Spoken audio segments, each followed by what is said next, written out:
All right, I hope people are enjoying watching the videos. If not, it'll just be a nice little timeline for us as to what we did over the years. But please leave comments, nice comments please. Constructive criticism is always welcome. Yeah, if you've got something really negative to say it in a nice way. Don't be a dick. Anyway, today I want to talk about types of panels that you can use and order to apply them. There's like so many different panels out there. Ones that fit nicely, ones that don't fit very well at all. Cheap ones, very expensive ones. We're going to use mainly Autocraft panels. You get them from CIP1, but Autocraft do some really nice fitting ones, and that makes it a lot simpler when you cut out and you put stuff in. Good thing about this bus is it hasn't been welded, not a lot of accident damage, so it should be pretty easy to mate up panels. But for example, this front's made up of a nose skin that comes down to that line, and then it's got an outer panel and an inner panel. The inner one goes over has some sort of parts of it that you need to weld to the frame, and you can't get to them without taking the floor out. So it might be something to think about if you have a good floor. I don't know why if you had a good floor on a rusty front, but you might do. Sometimes the floors are better condition. I'm talking about, this is upside down, but this bit goes on top of the frame. So you have to drill some holes in there or spot weld it somehow. But yeah, if you can't get to this is behind. When you put this on the vehicle, you're not going to see that, but you can see it if the floor is removed, because the floor comes up to here. This is the front here, so there's the floor. The panel gets welded down here. In fact, I can't feel it, but anyway, it goes on there. Might be up to there. Yeah, look, there's the lip. There's the lip there. So you can't get to that and weld that with the floor in. So the floor is rusty anyway. The floor's going to come out. Now, what order am I going to weld this? I'm not going to take the parts out too far in advance of me welding, and when I do cut them out, like cutting out this crusty seat base, I'll cut it out up here so that I can see where the new panel still goes in, and look if I can look for spot welds to take out. But first of all, I'll take out this, then I'll be able to repair the bulkhead. After I've done the bulkhead, I'll do the front, and I'll do the A-pillars. This one I'll probably just do the bottom A-pillar. This one I think needs a whole new A-pillar. Look how crusty that is over there. Weld that up.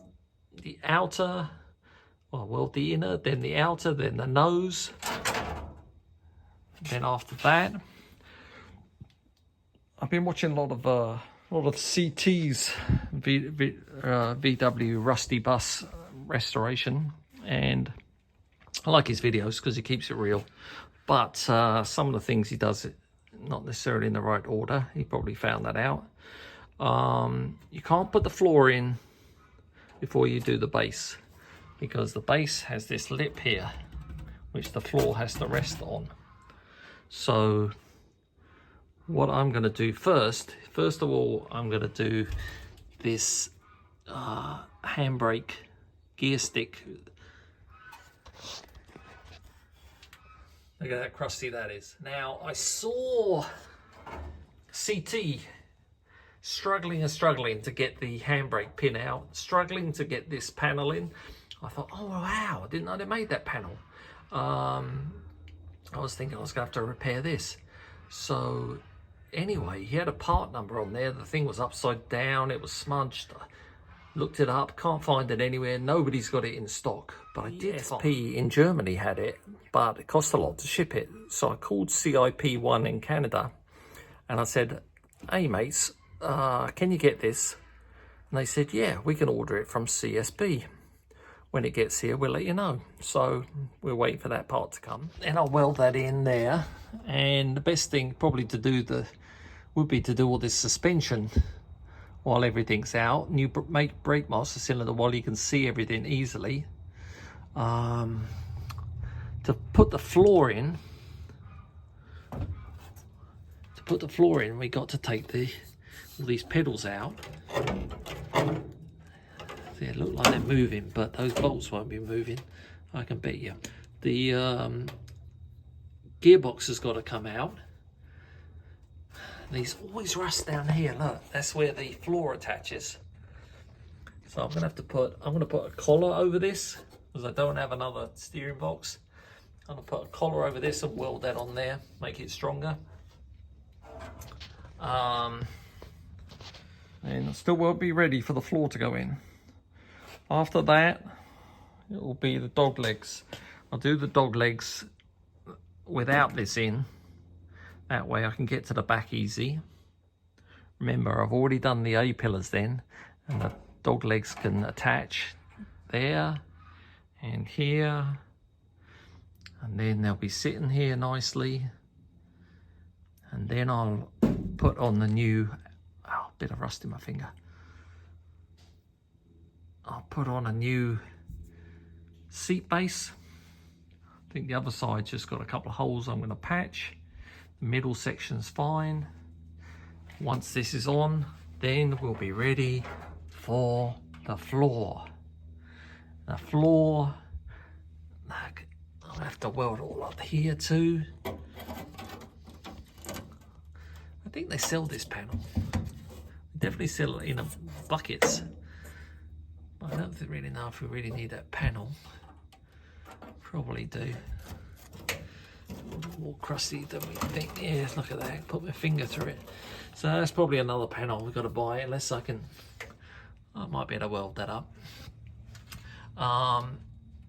Get the floor in, and then, work on something else on the bus. Right, so make sure you do them in the right order, because otherwise even the good panels you might think are bad. You might think they don't fit properly because you're trying to push them under or over something that they shouldn't be. And of course, take your time, don't cut off too much. Make sure you put the new panels where the old panels were, so you get the same gaps. You want the doors to shut properly, etc. All right, I'll see you next time.